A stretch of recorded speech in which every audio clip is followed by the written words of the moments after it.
आता पंतप्रधान मला वाटतं परदेशात गेले, परराष्ट्रमंत्री कुठे आहेत काही कल्पना नाही, अर्थमंत्र्यांनी तरी एक पाहिजे, बाकी गृहमंत्र्यांचा तर काय आनंदच आहे, पण त्यांनी देशाला शासकीय भाषेत अवगत केले पाहिजे. पण तशी अपेक्षा करणं यांच्याकडनं हे खूप मला असं वाटतं चुकीचं ठरेल. पण त्यांनी हे खरं करणं आज गरजेचं आहे. असो, नुकतीच ईद झालेली आहे.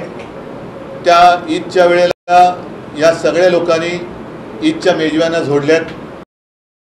मेजवान्या झोडून ठेकर देऊन काल वक्फ बोर्डाचं बिल मांडलेलं आहे. योगायोग असा आहे की किरण रिजिजू यांनी हे बिल मांडलं. आता हे किरण रिजिजू यांनीच एकेकाळी गोमांस खाण्याचं समर्थन केलं होतं. त्यांनी वक्फ बोर्डाच्या सुधारणेचं बिल मांडलं. हा योगायोग किंवा ठरवून आणलेला योगायोग आहे. नेमकं भारतीय हेच कोणाला कळत नाही आहे. कारण कधीतरी सांगायचं औरंगजेबाची कबर खोदणार, मग त्यांची लोक कुदळ फावतात, खाण्याला सुरुवात करतात, मग वरनं आदेश द्यायचा नाही नाही नाही नाही खोदू नका, परत माती टाका, परत माती टाकतात. मग मशिदीत घुसून मारणार, लोक मारायला जातात, त्यांना सांगत थांबा थांबा, बाकीचे हत्यार बाजूला ठेवा, हे सौगा ते मोदी घेऊन जा. म्हणजे हे कळत असणे नेमकं काय चाललेलं आहे. लोक झुंजवायचं आणि आपण आपलं पोळ्या त्याच्यावरती भाजायचा, हा भाजायचा, हे कारण सध्या भारतीय जनता. मी साधारणतः मध्ये मध्ये ही चर्चा बघत होतो. या चर्चेत वक्फ बोर्डातल्या काही सुधारणा आहेत, जरूर त्यातल्या काही चांगल्या आहेत, त्याच्याबद्दल काही वाद नाही. पण आत्तापर्यंतचा अनुभव असा आहे, त्यांचे दाखवायचे खायचे दात हे वेगळे. गरीब मुसलमानांबद्दल त्यांनी जे बोलले त्याच्या करेनच, परंतु 370 कलम जे कलम काढलं गेलं काश्मीरमधलं, आम्ही पाठिंबा दिला त्याला. याचं कारण ज्या वेळेला तिथे जी काय अंधाधुंद एक बेबंदशाही चालू होती आणि अनेक हजारो काश्मीरी पंडित हे आपल्या देशात आपली घरं सोडून आपल्या इतर राज्यांमध्ये निर्वासितासारखं फिरत होते, तेव्हा हिंदू हृदय सम्राट शिवसेना प्रमुखांनी त्यांना महाराष्ट्रामध्ये आसरा दिला. 370 कलम काढल्यानंतर जी एक आशा दाखवली गेली की सगळे काश्मीरी पंडित आपापल्या घरी परत जातील. आता कलम काढून किती दिवस झाले, किती वर्ष झाली, त्या काश्मीरी पंडितांपैकी किती जणांना त्यांच्या जमिनी परत दिल्या गेल्या हे पहिलं त्यांनी सांगण्याची गरज आहे. म्हणजे वक्फ बोर्डाची जमीन जरूर, त्याच्याबद्दल तुम्हाला काय निर्णय घ्यायचा तुम्ही घेतलाच आहे काल, पण काश्मीरी पंडितांच्या जागा तुम्ही देणार आहात की नाही परत? का त्यांना अजून त्यांच्या घरामध्ये, त्यांच्या हक्काच्या देशात, त्यांच्या राज्यामध्ये बिनधास्तपणाने जाता येत आहे? त्याचाही खुलासा गृहमंत्र्यांनी केला पाहिजे. त्याचबरोबरीने आपण पाक व्याप्त काश्मीरची जी जमीन आहे त्याच्याबद्दल काही भूमिका घेतलेली नाही आहे.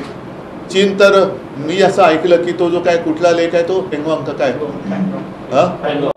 काय आहे पेंगॉंग लेक, तिथला 40,000 वर्ग किलोमीटरचा भूभाग त्यांनी व्यापलेला आहे. आपण कोणीच त्याच्याबद्दल बोलत नाही आहे. ठीक आहे, वक्फ बोर्ड त्या ताब्यात घेणार असं दिसतंय.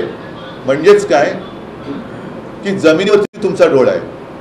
बरं, कालची सगळ्यांची जर का भाषणं ऐकली तर मला वाटतं देशाच्या इतिहासात पहिल्या पक्षाच्या संसदेत मुस्लिम समाजाचा कळवळा आणणारी भाषणं ही म्हणजे अतिशयोक्ती करायची झाली तर जिनांनाही लाजवेल अशी मुसलमानांची बाजू घेणारी भाषणं ही खुद्द अमित शहापासून त्यांच्या सर्व मित्रपक्षांनी काल केलेली आहे. हे बिल नेमकं मुस्लिमांच्या विरोधात आहे का मुस्लिमांच्या बाजूने आहे? जर मुस्लिमांच्या असेल तर त्याला विरोध करणारे आम्ही हे हिंदुत्व सोडणारे कसे? कारण मुसलमानांची ज्या पद्धतीने तुम्ही काल बाजू मांडले की गरीब मुसलमान को ये होगा, मुस्लिम महिलाओं को ये करेंगे, अमुक करेंगे, तमुक करेंगे, हिंदुत्व आम्ही सोडलं का तुम्ही सोडलं? कारण आमच्यावरती जो काय आरोप करताय की बाळासाहेबांचे विचार काय, बाळासाहेब 95 साली जेव्हा त्या राज्यामध्ये सत्ता आली होती तेव्हा इथेच BKC मध्ये हिंदू हृदय सम्राटांनी त्या मुस्लिम लोकांना मोठा त्यांचा जो काही इस्तेमा म्हणून उत्सव असतो तो करण्याची परवानगी दिली होती. आज तीच जागा या लोकांनी बरोबर व्यापारासाठी बुलेट ट्रेनच्या घशात घातलेले. हे तुमचं हिंदुत्व आहे? साहेबांचे विचार शिकवणार म्हणजे कालचे सगळे जे काय त्यांची भाषणं होती. आणि सगळ्यात किरण रिजिजूंचं एक आश्चर्य वाटलं, अरविंद सावंत बोलल्यानंतर ते बोलले बाला साहब के आप ये थे तब हमको ऐसा लगता था. रिजिजू साहेब, मला पण काल वाईट वाटलं की तुमच्या तोंडावर, तुमच्या नाकावर टिचून नव्हे ठणकावून तुमचे जदयूचे ते लल्लन सिंग बोलले, TDPचे त्यांचे कोणते नेते ते बोलले, एका पाठोपाठ एक त्यांची भाषणं झाली की मुसलमानांच्या म्हणजे ते बोलले की हिताचं रक्षण करणार, आम्ही त्यांच्यासाठी अमुक करणार, आणि हे असहाय्यपणाने म्हणजे असं चीन समोर किंवा अमेरिकेसमोर आपली अवस्था झाली. तसं अमित शहा असतील, पियुष गोयल असतील, रिजिजू असतील, हे त्यांच्याकडे बघूही शकत नव्हते, खाली मान घालून लाचारीने हसत होते. म्हणजे काय परिस्थिती आली की त्यांचा आधार घेऊन हे राज्य करतायत, त्यांच्या तोंडावर हे ठणकावून सांगतायत की आम्ही मुसलमानांचं रक्षण करणार. मग तुम्ही उठून सांगताय ते मुसलमानांच्या हिताचं आहे. मग नेमकं हे बिल मुसलमानांच्या हिताचं आहे तर मग माझा प्रश्न परत तोच आहे, तर हिंदुत्व आम्ही सोडले का तुम्ही सोडलेलं आहे?